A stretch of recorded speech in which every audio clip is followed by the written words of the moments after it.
মালতী ছোটবেলা থেকেই গরিব পরিবারে মানুষ হয়। সে বাচ্চাদেরকে টিউশন পড়িয়ে টাকা রোজগার করে সংসার চালায়, কারণ তার বাবা মা দুজনেই অসুস্থ। একদিন হঠাৎ সন্ধ্যাবেলা ভয়াবহ বৃষ্টি শুরু হয়। মালতী অতিরিক্ত বৃষ্টিতে মাথায় ছাতা দিয়ে টিউশন পড়াতে চলে যায়, কিন্তু তখন রাস্তায় চারিদিকে জল জমতে শুরু করে আর বন্যা পরিস্থিতির সৃষ্টি হয়, যা দেখে মালতী ভীষণ পরিমাণে ভয় পেয়ে যায়। এমনকি তাকে বারবার টিউশন বাড়ি থেকে ফোনও করা হয়। হ্যাঁ, আমি এখনই আসছি দিদি। না না, আমি কামাই করব না, বন্যা হয়ে গেলেও আমি ভেসে ভেসে আপনার ছেলেকে পড়াতে আসবো। মালতী, কালকে কিন্তু আমার ছেলের পরীক্ষা, তাই তুমি যদি আজকে পড়াতে না আসো, আমি 1 মাসের মাহিনা কেটে নেব। বৃষ্টি হোক বন্যা হোক আমি কিছু জানি না, তোমার ওইসব অজুহাত আমি কিছুই শুনবো না। তুমি আজকে যে করে হোক আমার ছেলেকে পড়াতে আসবে। তুমি না আসলে ও কিছুতেই রিভিশন করতে চাইবে না। এই শুনে মালতী ভীষণই ভয় পেয়ে যায়, তাই তার কাছে টিউশন পড়াতে যাওয়া ছাড়া কোনো উপায় থাকে না। সে জল ভর্তি রাস্তার মধ্যে দিয়ে হেঁটে হেঁটে যেতে শুরু করে, কিন্তু এমন সময় বৃষ্টির জল জমে জমে হঠাৎ করে হরপা বান আসে। চারিদিকে গাড়ি ঘোড়া গাছপালা সবকিছুই যেন বান ভাসিয়ে নিয়ে চলে যায়। এমনকি মালতীও বন্যায় ভেসে যায়। সে চিৎকার করে সবার কাছে সাহায্য চাইলেও তাকে কেউ সাহায্য করার মতো থাকে না।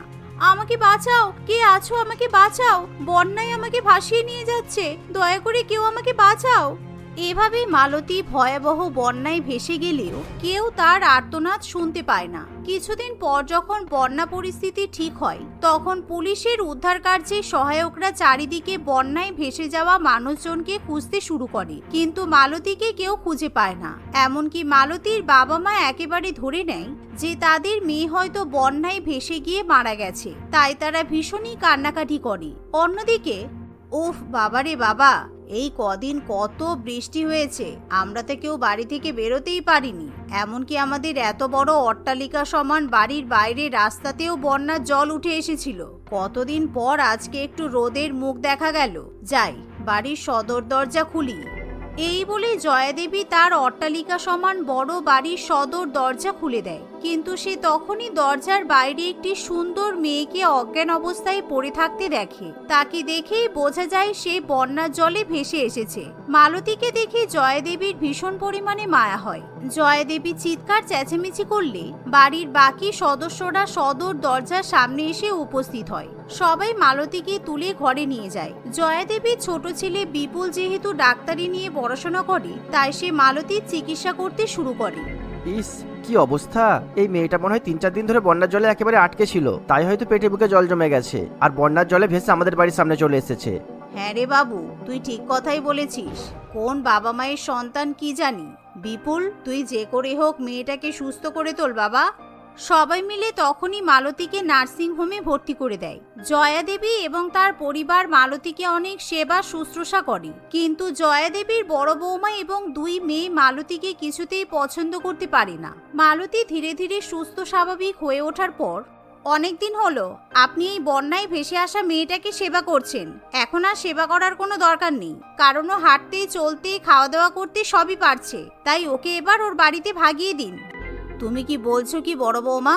মেয়েটা সবেমাত্র সুস্থ হয়েছে, এখনো ঠিকমতো নিজের স্মৃতিশক্তি ফিরে পায়নি, বাবা মায়ের নাম কোথায় থাকে কিছুই মনে করতে পারছে না, সুতরাং এই মেয়েটাকে আমি এখন বাড়ি থেকে তাড়িয়ে দেব না, আমার পক্ষে তো সম্ভব নয়। কেন মা, সম্ভব নয় কেন? তুমি কি এখন বন্যায় ভেসে আসা লোকেদের জন্য ত্রাণ ক্ষেত্র খুলেছ? এসব মেয়েকে বাড়িতে রাখার তো কোনো দরকার নেই, দেখলেই কেমন চালাক বলে মনে হয়। তারপর যখন ছুরিধারি করে বাড়ি থেকে পালাবে তখন বুঝবে। কিছু মনে পড়ছে না নাকি এগুলো নাটক? ঠিক টনটনে জ্ঞান আছে। আর বন্যায় ভেসে গিয়ে খারাপ কি হয়েছে? বড়লোক বাড়িতে এসে উঠেছে, আবার বেশি বেশি নাটক। আপনারা বিশ্বাস করুন, আমি নাটক করছি না, আমি শুধু বন্যার জলে ভেসে গিয়েছিলাম, আমার এটাই মনে আছে, কিন্তু তার আগে আমি কোথায় থাকতাম, কোথা থেকে আমি ভেসে এসেছি, আমার কিছুই মনে নেই। দয়া করে আমাকে আপনারা তাড়িয়ে দেবেন না। মালতী এই কথা বললে জয়াদেবীর ভীষণই খারাপ লাগে, তাই সে ঠিক করে তার ছোট ছেলে বিপুলের সঙ্গে মালতীর বিয়ে দেবে। মালতী দেখতে শুনতে মন্দ নয়, এমনকি তার ব্যবহারও অত্যন্ত ভালো, তাই বিপুলেরও তাকে পছন্দ হয়। দেখতে দেখতে কিছুদিনের মধ্যে বিপুলের সাথে মালতীর ধুমধাম করে বিয়ে হয়, কিন্তু পারমিতা, দীপিকা এবং প্রিয়া কিছুতেই মালতীকে সহ্য করতে পারে না। অন্যদিকে বিয়ের পর থেকেই মালতী সংসারের খেয়াল রাখতে শুরু করে, তাই সে খুব অল্প সময়ের মধ্যেই শ্বশুরবাড়ির লোকেদের প্রিয় হয়ে ওঠে। এভাবেই দেখতে দেখতে 1 বছর কেটে যায়। পরের বছর বর্ষাকালে বন্যায় ভেসে আসা এই ফালতু বউটাকে দেখলেই আমার মাথা গরম হয়ে যায়। কোথা থেকে উড়ে এসে জুড়ে বসলো কি জানি, মায়ের উপর একেবারে জাদু করেছে। আমার শাশুড়ি মা যেন মালতী ছাড়া কিছুই বোঝে না। একদম ঠিক বলেছো বড় বৌদি, ছোট বৌদিকে নিয়ে কোনো কথা বললেই মা তো একেবারে তেলে বেগুনে জ্বলে ওঠে। এমনকি মা আমাদের সাথে এমন ভাবে ব্যবহার করে যেন আমরাই বন্যার জলে ভেসে এসেছি, আর ওই ফালতু মেয়েটা এখন মায়ের আপন হয়ে গেছে। এভাবেই দেখতে দেখতে সময় কাটতে থাকে। একদিন বাইরে বেশ ঝমঝম করে বৃষ্টি পড়ে। সেদিন মালতী ঠিক করে সে সবার জন্য গরম গরম খিচুড়ি, ইলিশ মাছ ভাজা এবং বেগুন ভাজা রান্না করবে। রান্না বান্না হয়ে গেলে সে সবাইকে গরম গরম খাবার দাবার পরিবেশন করে। আমি একদম শিওর তুমি নিশ্চয়ই কোনো গরিব ঘর থেকে এসেছো, না হলে এরকম গরিবদের মতো খিচুড়ি, বেগুন ভাজা, ইলিশ মাছ ভাজা রান্না করবে কেন? আজকে বাইরে বৃষ্টি পড়ছে, তাই আমাদের মাটন বিরিয়ানি খেতে ইচ্ছা করছে। ও মাই গড, ইউ আর সো পুর। এরকম করে কেন বলছো দীপিকা? বর্ষাকালে সবাই গরম গরম খিচুড়ি, ইলিশ মাছ ভাজা, বেগুন ভাজা এসবই তো খেতে পছন্দ করে। এর সাথে ধনী গরিবের কি সম্পর্ক? বন্যার জলে ভেসে আসার আগে আমার যা মনে আছে তাতে আমি একটা কথা বলতে পারি যে আমি সত্যিই কোনোদিনও মাটন বিরিয়ানি খাইনি, তাই আমি বিরিয়ানির স্বাদ বুঝি না। কি, তুমি মাটন বিরিয়ানি খাওনি? দেখুন মা, আপনি কোন গরিব ঘরের মেয়েকে নিজের পরিবারের ছোট বৌমা বানিয়েছেন, যার কোনো যোগ্যতাই নেই। যে কোনোদিনও মাটন বিরিয়ানি খায়নি, সে কি করে মাটন বিরিয়ানি রান্না করতে পারবে? ঠিক আছে, এত কথা শোনানোর কোনো মানে হয় না। আর প্রত্যেক বছর বর্ষাকালে বৃষ্টি হলেই তোমরা রেস্টুরেন্টে গিয়ে বিরিয়ানি খাও, কিন্তু এত বছর পর ছোট বৌমা সবার জন্য ভালো মন্দ রান্না করেছে, তাই আমি খিচুড়ি, ইলিশ মাছ ভাজা আর বেগুন ভাজাই খাবো। এমন কথা শুনে মালতী খুব খুশি হয়। সবাই মিলে সেদিন একসাথে খিচুড়ি, ইলিশ মাছ ভাজা, বেগুন ভাজা খায়। কিন্তু মালতীর বড় ভাই এবং 2 ননদ নিজেদের মতো অনলাইন থেকে মাটন বিরিয়ানি অর্ডার করে খেয়ে নেয়। একদিন পারমিতার ছেলে অতিরিক্ত বৃষ্টির মধ্যে স্কুলে যাবে, তখন আজকে কিন্তু বাইরে খুব বৃষ্টি পড়ছে, তাই তোর স্কুলে যাওয়ার কোনো দরকার নেই। যদি বন্যা হয় তখন তুইও কিন্তু তোর ছোট কাকিমার মতো বন্যায় ভেসে যাবি, তারপর কোথায় গিয়ে পড়বি তার কোনো ঠিক ঠিকানা থাকবে না। উফ মা, প্লিজ তুমি এসব কথা বলো না। সব সময় তুমি ছোট কাকিকে কথা শোনাও কেন বলো তো? কাকিমা তো অনেক ভালো। আর হ্যাঁ, আমি স্কুল বাসে করে বাড়ি ফিরবো, তাই আমার কোনো ক্ষতি হবে না। রাহুল এই কথা বলে স্কুলে চলে যায়। কিন্তু সন্ধ্যাবেলা 6টা বেজে গেলেও সে কিছুতেই স্কুল থেকে বাড়িতে ফিরে আসে না। তাই পারমিতা খুব কান্নাকাটি করতে শুরু করে। বাড়ির সবাই মিলে ভীষণ পরিমাণে দুশ্চিন্তায় পড়ে। তারা বারবার স্কুল বাসের ড্রাইভারকে ফোন করলেও সে কিছুতেই ফোন ধরে না। এমন সময় মালতী ঠিক করে সে নিজে রাহুলকে উদ্ধার করতে যাবে। না না, এই বৃষ্টির মধ্যে তোমাকে বাইরে বেরোতে হবে না। আমি তোমাকে একা ছাড়তে পারবো না, তোমার সাথে আমি যাব। তুমি একবার বন্যায় ভেসে গিয়েছিলে, আর সেই জন্যই আমি তোমাকে পেয়েছি। সুতরাং আবার যদি বন্যা হয় আর তাতে তুমি যদি ভেসে যাও, তাহলে তখন তো তুমি আবার অন্য কারো হয়ে যাবে। না না বাবা, আমি তোমাকে একা ছাড়বো না। তুমি কেন আমার কথা শুনছো না? বৃষ্টির জলে ভিজলে তোমার ঠান্ডা লেগে যায়, তাই তোমাকে এই ভয়াবহ বৃষ্টিতে বাইরে বেরোতে হবে না। আর বিশ্বাস করো, আমার কিচ্ছু হবে না, আমি বন্যায় ভেসে যাব না। মালতী এই কথা বললেও বিপুল কিছুতেই তার কথা শুনতে চায় না। তাই মালতী এবং বিপুল দুজনে ছাতা মাথায় দিয়ে রাহুলকে খুঁজতে বেরিয়ে পড়ে। প্রায় বেশ কিছুক্ষণ পর তারা বাড়ির গাড়ি করে রাহুলের স্কুলের সামনে গিয়ে উপস্থিত হয়, কিন্তু তারা দেখে যে স্কুল বাস ঠিকমতো সেখানে পৌঁছাতে পারেনি। তাই রাহুল এবং তার বন্ধুরা স্কুলের বাইরে দাঁড়িয়ে দাঁড়িয়ে খুব কান্নাকাটি করে। এমন সময় তারা মালতী এবং বিপুলকে দেখে খুব খুশি হয়। কাকিমা, তুমি এসেছো? কাকু, কাকিমা, আমি আর আমার বন্ধুরা খুব ভয় পেয়ে গেছিলাম। সবাই সময় মতো বাড়ি চলে গেছে, কিন্তু এখনো আমাদের স্কুল বাস নিতে আসেনি বলে আমি আর বিট্টু স্কুলের বাইরে দাঁড়িয়ে আছি। তোমরা যদি সময় মতো না আসতে, তাহলে আমি আর বিট্টু কাকিমার মতো বন্যার জলে ভেসে যেতাম। আমরা আছি তো, তোমাদের কোনো ক্ষতি হবে না, তোমরা বাড়ি চলো। এই কথা বলে মালতী এবং বিপুল কোনো রকমে রাহুল ও বিট্টুকে বৃষ্টির মধ্যে বাড়িতে ফিরিয়ে নিয়ে যায়। কিন্তু সেখানে যাওয়ার পর বিট্টু মালতীকে ঠিকভাবে দেখার পর চিনতে পারি, কারণ বিট্টু মালতীর কাছে আগে টিউশন পড়তো। ম্যাম, তুমি আমাকে চিনতে পারছো না? আমি তোমার স্টুডেন্ট, তুমি আমাকে তো পড়াতে। তুমি আমাকে এখন পড়াতে আসো না কেন? আমি যখন মাকে তোমার কথা জিজ্ঞাসা করি তখন মা বলে তুমি নাকি বন্যার জলে ভেসে গিয়ে মারা গেছো, কিন্তু তুমি তো ঠিক আছো। এই কথা বললে মালতীর শ্বশুরবাড়ির লোকেরা একেবারে অবাক হয়ে যায়। আসলে বিট্টু ছিল দেবিকার একমাত্র ছেলে। বিট্টুকে দেখে ধীরে ধীরে মালতীর সবকিছু মনে পড়ে। তার বন্যার জলে ভেসে আসার আগেকার বিগত জীবনের কথা মনে পড়ে যায়। তাই মালতী কাঁদতে কাঁদতে তার শ্বশুরবাড়ির লোকেদেরকে তার জীবনের সব কথা জানায়। অন্যদিকে পারমিতা যখন বিট্টুর মাকে ফোন করে তখন দেবিকা নিজের ছেলেকে বাড়িতে ফিরিয়ে নিয়ে যাওয়ার জন্য সেখানে ছুটে আসে। দেবিকা মালতীকে দেখা মাত্রই ভীষণ পরিমাণে লজ্জায় পড়ে যায়। মালতী, তুমি এখানে? তুমি এই বাড়ির বউ? তুমি তো বন্যার জলে ভেসে গিয়েছিলে। হ্যাঁ, আমি বন্যার জলে ভেসে গিয়েছিলাম, কিন্তু ভেসে যাওয়ার পর আমার জীবন বর্তে গেছে। শুধুমাত্র তোমার কারণে আমার জীবনে সেই অন্ধকার দিন নেমে এসেছিল। সেদিন অত ভয়াবহ বৃষ্টিতে আমি পড়াতে আসবো না বলে ঠিক করেছিলাম, কিন্তু তুমি আমাকে অনেক জোর করেছিলে। এমনকি আমার টিউশনের ফিস বন্ধ করে দেবে বলেছিলে। সেই কারণে আমি অত বৃষ্টির মধ্যে বন্যার মধ্যে বিট্টুকে পড়াতে যাচ্ছিলাম, আর তখনই আমি বন্যায় ভেসে গেলাম। আমার বাবা মা ভেবেছে আমি মারা গেছি, আর এর পেছনে কিন্তু শুধুমাত্র তুমি দায়ী। একদম ফালতু কথা বলবি না। তুই বন্যায় ভেসে গেছিস বলেই আজকে এত বড়লোক শ্বশুরবাড়ি পেয়েছিস, না হলে তোরা এত গরিব যে দুবেলা ঠিক মতো খেতেও পাস না। তোর জন্য আমার ছেলে স্কুল ফেল করেছিল, তাই আমরা আগের শহর ছেড়ে এখন এই শহরই থাকি। ছেলেকে আমি নতুন স্কুলে ভর্তি করেছি, কিন্তু তোর সাথে যে এরকম ভাবে দেখা হয়ে যাবে সেটা আমি ভাবতে পারিনি। আমাকে দোষারোপ না করে আমাকে ধন্যবাদ বলা উচিত তোর। দেবিকা এমন কথা বললে মালতীর খুব খারাপ লাগে। আপনি চুপ করুন ম্যাডাম। একজন টিচারকে বর্ষার বন্যার মধ্যে পড়াতে আসতে বলা আপনার অপরাধ। সুতরাং আমি চাইলে আপনার নামে পুলিশ কমপ্লেন করতে পারি। আপনি এক্ষুনি আপনার ছেলেকে নিয়ে আমাদের বাড়ি থেকে বেরিয়ে যান। বিপুল পুলিশের ভয় দেখালে দেবিকা খুব ভয় পেয়ে যায়, তাই সে কোনো কথা না বাড়িয়ে বিট্টুকে নিয়ে সেখান থেকে চলে যায়। এদিকে মালতী নিজের বাবা মাকে ফোন করে। তারা বিশ্বাসই করতে পারে না যে তাদের মেয়ে এখনো বেঁচে আছে। পরের দিন সকালবেলাতেই ট্রেন চেপে মালতীর বাবা মা মালতীর কাছে আসে। মালতীকে দেখে তারা কান্নায় ভেঙে পড়ে। তোমরা সেদিনকে আমাকে অনেকবার বাড়ি থেকে বেরোতে বারণ করেছিলে, কিন্তু আমি তোমাদের কথা শুনিনি, তাই আমি বন্যায় ভেসে গিয়েছিলাম। আমাকে ক্ষমা করে দাও বাবা মা, কিন্তু সেদিনকে বন্যায় ভেসে গিয়েছিলাম বলেই আজকে আমি এত ভালো একটা শ্বশুর বাড়ি পেয়েছি। ঈশ্বর যা করেন সব মঙ্গলের জন্যই করেন। আমি আমার শ্বশুর বাড়িতে অনেক ভালো আছি মা, আমি অনেক সুখে আছি। এমন কথা শুনে মালতীর বাবা মা খুব খুশি হয়। তারা কিছুদিন মেয়ের বাড়িতে থেকে আবার গ্রামে ফিরে যায়। আর এদিকে মালতী তার শ্বশুরবাড়ির লোকেদের সঙ্গে হাসি খুশি বসবাস করতে থাকে। মনমোহন বাবু ছিলেন শহরের এক বিশাল বড় ইন্ডাস্ট্রিয়ালিস্ট। তিনি ছিলেন অগাধ সম্পত্তির মালিক। তিনি তার স্ত্রী মধুমিতা দেবী এবং তার দুই ছেলে তুহিন ও আকাশের সঙ্গে বাস করতেন। দুই ছেলে বিয়ের উপযোগী হয়ে ওঠায় মনমোহন বাবু একই বাড়ির দুই বোনের সঙ্গে তাদের বিয়ে ঠিক করে দেন। বড় ছেলে তুহিন এই বিয়েতে কোনো আপত্তি করে না, সে ভালোই ভালোই টুম্পাকে বিয়ে করে নেয়। কিন্তু ছোট ছেলে আকাশ এই বিয়ে করতে অস্বীকার করে এবং সে নিজের পছন্দের মেয়ে মনিকাকে বিয়ে করে বাড়িতে নিয়ে আসে।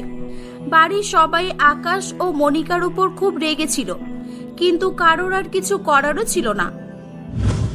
একদিন, বড় বৌমা, ছোট বৌমা, তোমাদের বলছি, আমার বাড়িতে চাকর বাকরের কোনো অভাব নেই, আর তোমাদের তো কোনো কাজও করতে হয় না, কিন্তু তবুও আমার আজকে ইচ্ছা হয়েছে আজ আমি আমার বৌমাদের হাতের রান্না খাবো। বাড়ির দুই বৌমা রান্না করতে চলে যায়। এবার কি হবে? আমি ভেজ বিরিয়ানি ছাড়া অন্য কিছু বানাতেই তো পারি না। ভেজ বিরিয়ানি আমার প্রিয় খাবার বলে শুধু এটাই রান্না করে শিখেছিলাম। যাই হোক, আজকে ভেজ বিরিয়ানি রান্না করি, আর কোনো উপায় নেই। মনিকা তার শ্বশুর মশাইয়ের জন্য ভেজ বিরিয়ানি বানিয়ে নিয়ে যায় এবং অন্যদিকে টুম্পা মনমোহন বাবুর জন্য নানান রকম আইটেম রান্না করেছিল। বাবা, এই নিন, আপনার জন্য আমি ভেজ বিরিয়ানি রান্না করেছি। আজকে প্রথমবার বাবার জন্য রান্না করলে, তাও আবার শুধু ভেজ বিরিয়ানি? বাবা দেখুন, এগুলো আমি রান্না করেছি। দেখুন কি কি আছে। চিকেন বিরিয়ানি, মটন কষা, মটন বিরিয়ানিও আছে, চিংড়ি মাছের মালাইকারি, চিকেন ভর্তা, রাধা বল্লভী, পনির কাবাব, আর মিষ্টিতে গাজরের হালুয়া আর পায়েস। রামমোহন বাবু এক এক করে সব খাবার খাওয়ার পর বলেন, বড় বৌমা, তুমি তো একেবারে সুপার ফাস্ট দেখছি। কার পছন্দ করা মেয়ে দেখতে হবে তো সেটা। এটাই হলো আসল লাভ ম্যারেজ অ্যান্ড অ্যারেঞ্জ ম্যারেজের ডিফারেন্স। যাই হোক, খেয়ে দেখি। অসাধারণ বৌমা, অসাধারণ। তোমার ভেজ বিরিয়ানি যা টেস্টি হয়েছে না, কি বলবো। এতগুলো খাবারকে হার মানিয়ে দিচ্ছে।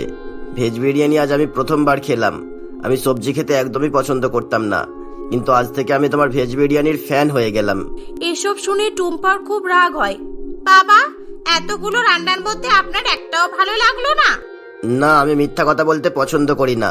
ছোট বৌমার ভেজ বিরিয়ানিটাই বেস্ট। তোমার রান্নায় অতিরিক্ত তেল মশলা হয়ে গেছে। আজ থেকে আমার জন্য ছোট বৌমা প্রত্যেক দিন ভেজ বিরিয়ানি বানিয়ে দেবে, ঠিক আছে? আর কোনো কিছু লাগবে না, অনলি ভেজ বিরিয়ানি হলেই হবে আমার। হ্যাঁ বাবা, নিশ্চয়ই। বাবা, আমার একটা কথা ছিল। আমি ভেজ বিরিয়ানি ছাড়া অন্য কিছু রান্নাও করতে পারি না। দিদি তো সব পারে, দিদির কাছে আমি কিছুই নই। বারে বারে মনিকার বানানো ভেজ বিরিয়ানির প্রশংসা শুনে টুম্পা তেলে বেগুনে জ্বলে উঠছিল। সেদিন থেকে প্রত্যেকদিন মনিকা তার শ্বশুর মশাইকে ভেজ বিরিয়ানি রান্না করে খাওয়াতো। এমনকি মনমোহন বাবু অফিসেও টিফিন ক্যারিয়ার করে ভেজ বিরিয়ানি নিয়ে যেতেন। তিনি টুম্পার চেয়ে মনিকাকে বেশি প্রাধান্য দিতে শুরু করেছিলেন। এইসব টুম্পা কিছুতেই মেনে নিতে পারছিল না। বেশ কয়েকদিন কেটে যায়। একদিন, ছোট বৌমা, এদিকে এসো, অনেক ভালো খবর আছে। কি খবর বাবা? আপনাকে এত খুশি খুশি মনে হচ্ছে? বাবা, আজকে আমি আপনার জন্য অনেক ভালো ইউনিক একটা রেসিপি বানিয়েছি, খেয়ে দেখুন না একবার। আহা বৌমা, আমি একটা দরকারি কথা বলছি তো নাকি? আর তাছাড়া আমার ভেজ বিরিয়ানি খেয়ে পেট ভর্তি আছে। ও হ্যাঁ, যেটা বলছিলাম, আজকে আমেরিকা থেকে আমার একটা বন্ধু আমার সঙ্গে মিট করতে এসেছিল। আমার বন্ধু তোমার হাতে তৈরি ভেজ বিরিয়ানি খেয়েছে, ওর খুব পছন্দ হয়েছে। আর ও কি বলেছে জানো? কি বলেছে বাবা? আমাদের বাড়িতে ভেজ বিরিয়ানি খেতে আসবে নাকি? শোনো আগে, শুধু রমেশ নয়, পুরো আমেরিকাবাসী তোমার ভেজ বিরিয়ানি খাবে। মানে আপনি কি বলছেন বাবা? আমাকে এবার কি আপনি ভেজ বিরিয়ানি বানানোর জন্য আমেরিকাতে পাঠাবেন? না না বৌমা, আমি বলছি, রমেশ ফুড ইন্ডাস্ট্রির মালিক। আমেরিকাতে প্যাকেট জাতীয় খাবারের প্রচলন অনেক বেশি। তোমার তৈরি veg biryani Ramesh food processing এর মাধ্যমে প্যাকেট জাতীয় খাবারে পরিণত করবে, আর তারপর সোজা আমাদের দেশ থেকে তোমাদের ভেজ বিরিয়ানি চলে যাবে গোটা আমেরিকাবাসীর কাছে। এসব শুনে মনিকা আনন্দে আত্মহারা হয়ে ওঠে। অপরদিকে টুম্পা এবং তার শাশুড়ি মা মৃণালী দেবী রাগে চলতে থাকে। বড় বৌমা, এসব কি হচ্ছে বাড়িতে? ওই ভিখারি মেয়ে আমার ছেলেটাকে ফাঁসিয়ে বড়লোক বাড়িতে এসে কবজা করেছে, আর এখন তোমার শ্বশুর মশাইয়ের মনে নিজের জায়গা করতে চাইছে। তুমি কি কিছু বুঝতে পারছো না? হ্যাঁ, আমি সবই বুঝতে পারছি। ওর টার্গেট একটাই, শ্বশুর মশাইয়ের সমস্ত সম্পত্তি হাতিয়ে নেওয়া। ও নিজেকে খুব চালাক মনে করে। হ্যাঁ, যখন দেখলো যে আমরা তো কেউ পাত্তা দিচ্ছি না ওকে, তখন কি একেবারে স্বাদের ভেজ বিরিয়ানি করে তোমার বাবাকে পটানোর চেষ্টা করছে। আমার তো রাগে গা জ্বলছে। ওই মেয়েকে আমার একটুও পছন্দ নয়, অসহ্য একেবারে। তোমার শ্বশুর মশাই এখন আমার বানানো খাবার পর্যন্ত স্পর্শ করছে না, ভাবতে পারছো? না, আমি এসব হতে দেব না। কি এমন আছে মনিকার ভেজ বিরিয়ানিতে? ভেজ বিরিয়ানি খাইয়ে বাবাকে বশ করে নিল। ভবিষ্যতে বাবার সব সম্পত্তির মালিক হবে মনিকা। আপনি ভাবলেন কি করে? আমি এটা হতে দেব না? না, কিছুতেই না। বেশ কয়েকদিন কেটে যায়। মনমোহন বাবুর বন্ধু তাদের বাড়িতে ভেজ বিরিয়ানি খেতে আসবে বলে মনিকা সকাল সকাল উঠে সবার জন্য ভেজ বিরিয়ানি বানিয়ে ফেলে। ব্যাস, কমপ্লিট হয়ে গেছে। যাই, এবার রেডি হয়ে নি, এখনই চলে আসবে হয়তো। মনিকা স্নান করতে চলে যায়। বৌমা, রমেশ এসে গেছে, যাও খাবার নিয়ে এসো, তোমার special veg biryani. Monika veg biryani আনতে গিয়ে দেখে যে রান্নাঘরে ভেজ বিরিয়ানি নেই, সব পাত্রই ফাঁকা রাখা আছে। সে একেবারে ভয়ে আটকে ওঠে। একটু আগেই তো বিরিয়ানি বানিয়ে গেলাম, এবার কি হবে? সর্বনাশ, বিরিয়ানিগুলো কোথায় গেল? না, আর দেরি করে যাবে না, এখনই আবার ভেজ বিরিয়ানি বানাতে হবে। ছোট বৌমা, কি গো, কোথায়? এত দেরি হচ্ছে কেন? একটু তাড়াতাড়ি করতে হবে, হাতে একদম সময় নেই। বাবা, আমাকে একটু সময় দিন প্লিজ। আপনারা ততক্ষণ কোল্ড ড্রিঙ্কস খান, এই নিন। তখন সেখানে একটা ডেলিভারি বয় আসে। এক্সকিউজ মি, এখানে মনিকা রাই বলে কেউ আছেন? আমি ডেলিভারি এজেন্ট। উনি 5 প্লেট ভেজ বিরিয়ানি অর্ডার করেছিলেন। এটা শুনে মনমোহন বাবু খুবই রেগে যায়। কি কি বলছেন? আমি কখন ভেজ বিরিয়ানি অর্ডার করলাম? আপনার কোথাও একটা ভুল হচ্ছে। কোনো ভুল হচ্ছে না বাবা, সত্যিটা কোনোদিনও চেপে রাখা যায় না। আজকে সত্যিটা সবার সামনে এসেই গেল। বাবা, মনিকা ভেজ বিরিয়ানি তো দূরের কথা, ও কোনো রান্নাই পারে না। ও অনলাইনে ভেজ বিরিয়ানি অর্ডার করে এতদিন আপনাকে বোকা বানিয়েছে, আর আজকেও তাই করবে ভেবেছিল। না, এসব মিথ্যা। আমি কোনো খাবার অর্ডার করি না। আমি কোনো রান্না পারি না ঠিকই, কিন্তু আমি ভেজ বিরিয়ানি খুব ভালো রান্না করতে পারি। বাবা, আপনি এসব বিশ্বাস করবেন না প্লিজ। ছি বৌমা ছি, তুমি আমার মান সম্মানের কথা একবারও ভাবলে না? তুমি এভাবে আমার সঙ্গে বিশ্বাসঘাতকতা করলে। আমি তোমাকে নিয়ে কত কিছু স্বপ্ন দেখছিলাম। না বাবা না, আমি এসব কিছুই করিনি। আমার কথাটা একবার শুনুন। বাবা, আপনার ছোট বৌমা আপনার মান সম্মানের কথা ভাবেনি তাতে কি?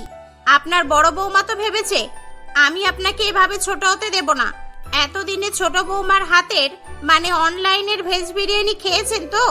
আজকে একবার আমার হাতের তৈরি ভেজ বিরিয়ানি খেয়ে দেখুন, এটা সবকিছুকে হার মানিয়ে দেবে। এ কি?